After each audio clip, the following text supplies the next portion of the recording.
മലയാള സിനിമയിലെ ഒരു പ്രമുഖ നടൻ വലിയ തെറ്റിലേക്ക് ഇന്ന് തിരികൊളുത്തിയിട്ടുണ്ട്. സോ ഒരു വലിയ മാലപ്പടക്കത്തിന് ഇന്ന് തിരികൊളുത്തിയേക്കുവാണ്. സോ അതൊരു വേണ്ടായിരുന്നു എന്ന് ഞാൻ പറയുമ്പോൾ ആ നടൻ ഇത് കാണും.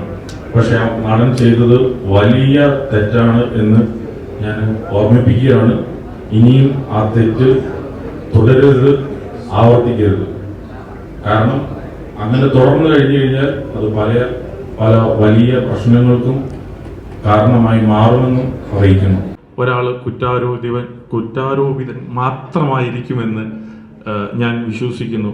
അപ്പം അതാണ് എൻ്റെ ഒരു ധൈര്യവും, ഈ സബ്ജക്റ്റിലുള്ള നമ്മുടെ ഒരു ധൈര്യവും. ഇത് ദിലീപേട്ടൻ എന്ന് പറയുന്ന വ്യക്തി ചെയ്തു കഴിഞ്ഞാൽ മാത്രമാണ് ഈ സിനിമ തിയേറ്ററിൽ വർക്കാവുന്നു ഞങ്ങൾക്ക് ഒരു പൂർണ്ണമായിട്ട് ഞങ്ങൾ അങ്ങനെ വിശ്വസിച്ചുകൊണ്ടിട്ടാണ് ദിലീപേട്ടൻ്റെ അടുത്ത് ഞങ്ങൾ എത്തിയത്. അതിലുപരി ടൈറ്റിൽ ആവശ്യമാവാം. എന്തിനാണ് ഇത്രയും നെഗറ്റീവ്സ് വരുന്നതെന്ന് പറഞ്ഞു കഴിഞ്ഞാൽ, ഇത് നമ്മളെ സംബന്ധിച്ച്, പ്രൊഡ്യൂസറെ സംബന്ധിച്ച് എന്ന് പറയുമ്പോൾ നമ്മളൊരു പോസിറ്റീവ് വൈബിലാണ് പൊക്കോണ്ടിട്ടിരിക്കുന്നത്. അപ്പോൾ ഞാൻ ദിലീപേട്ടനോട് ചോദിച്ചു, ദിലീപേട്ടൻ എന്താ ഇങ്ങനെ നെഗറ്റീവ് വരുന്നത്? അതിപ്പോൾ ലിസ്റ്റിന് എന്നെ വെച്ച് ആദ്യമായിട്ടല്ലേ ചെയ്യുന്നത്, ഇപ്പോഴല്ലേ ചെയ്യുന്നത്. അപ്പോൾ കൊണ്ടിട്ട് കുറച്ചുകൂടെ കഴിയുമ്പോൾ അത് ഒരു മനസ്സിലാക്കിക്കോളും. ഞാനിത് കുറേ നാളുകളായിട്ട് ഇത് ശീലിച്ചുകൊണ്ടിട്ടിരിക്കുകയായിട്ട് ഞാനിതിൽ ശ്രദ്ധിക്കാറില്ല. കാരണം ഇപ്പോൾ ഞാൻ എന്ത് പറഞ്ഞു കഴിഞ്ഞാലും അതൊരു നെഗറ്റീവ് ഷെയ്ഡിലൂടെയുള്ളൂ പോകുള്ളൂ. ഞാൻ റെസ്ട്രിക്റ്റഡ് ആണ്. ഇപ്പോൾ പുള്ളിക്ക് വളരെ റെസ്ട്രിക്റ്റഡ് ആയിട്ടുള്ള ഒരു ഇതിൽ കൂടെ പൊക്കോണ്ടിട്ടിരിക്കുകയാണ്, ഒരു ട്രാക്കിലൂടെ പൊക്കോണ്ടിട്ടിരിക്കുകയാണ്. ഞങ്ങളെ സംബന്ധിച്ച് വീണ്ടും പറയുകയാണ്, ഈ സിനിമ അതിമനോഹരമായ ഒരു സിനിമയാണ് എന്നുള്ളത് നിങ്ങൾക്ക് ഉറപ്പ് തരുവാണ്. കാരണം ഞങ്ങൾ ഈ സിനിമ ഇറക്കും വേണ്ടിയിട്ട് പോകുന്നത് പ്രേക്ഷകരാണ് തീരുമാനിക്കേണ്ടത് ഇത് നല്ലതാണോ ചീത്തയാണോ എന്നുള്ളത്.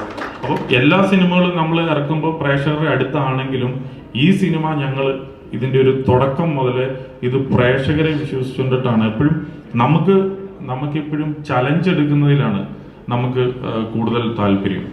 അതായത് ദിലീപേട്ടൻ ഇപ്പൊ കുറച്ചായിട്ട് എന്താണ് ദിലീപേട്ടന്റെ അതായത് പടങ്ങളിലുള്ള ഒരു ഡ്രോബാക്സ് എന്തൊക്കെയാണെന്നൊക്കെ ഞങ്ങൾ വിശകലനം ചെയ്തിട്ട് ഞങ്ങൾ ഡിസ്കസ് ഒക്കെ ചെയ്തിട്ടാണ്. ഇപ്പൊ ദിലീപേട്ടന്റെ കുറെ കോമഡി ട്രാക്കുകൾ ഇവനുണ്ട്, അല്ലെങ്കിൽ ദിലീപേട്ടന്റെ ഓരോ ലുക്ക് ആയിക്കോട്ടെ, അങ്ങനത്തെ ഉള്ള പല കാര്യങ്ങളായിക്കോട്ടെ ഞങ്ങൾ ഡിസ്കസ് ചെയ്തിട്ടാണ് ഈ സിനിമയിലേക്ക് വന്നത്. അപ്പം ദിലീപേട്ടന്റെ എന്ത് കാര്യങ്ങളാണോ ഈ സിനിമയിൽ വേണ്ട എന്ന് ഒരു പ്രേക്ഷകനായിട്ട്, അല്ലെങ്കിൽ ദിലീപേട്ടന്റെ സിനിമയെ കണ്ട് ഒരുപാട് ചിരിച്ചിട്ടുള്ള ഒരു വ്യക്തി, അല്ലെങ്കിൽ വേറൊരു സിനിമകളൊക്കെ നിർമ്മിച്ചിട്ടുള്ള പ്രൊഡ്യൂസർ എന്നുള്ള രീതിയിലൊക്കെ ഇതൊക്കെ കണ്ട് മനസ്സിലാക്കിയിട്ടാണ് ഈ സിനിമ ഞങ്ങൾ ഈ സിനിമയിലേക്ക് ഇറങ്ങി തിരിച്ചത്. അതിപ്പോൾ ഞാനായിക്കോട്ടെ, ഷാരിസ് ആയിക്കോട്ടെ, ബിൻഡോ ആയിക്കോട്ടെ.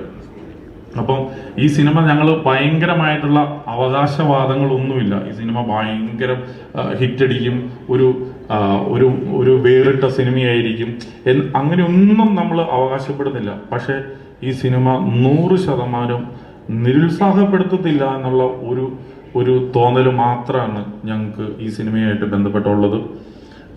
അപ്പം അതിൻ്റെ ഇപ്പോൾ ഇന്നലെ അതിൻ്റെ സെൻസർ കഴിഞ്ഞു.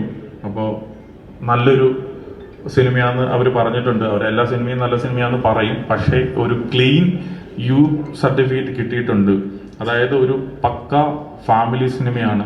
ഒരുപാട് ആർട്ടിസ്റ്റുകൾ ഇതിൻ്റെ അകത്ത് അഭിനയിക്കുന്നുണ്ട്. ജോണി ചേട്ടൻ ആയിക്കോട്ടെ, മഞ്ജു ചേച്ചി ആയിക്കോട്ടെ.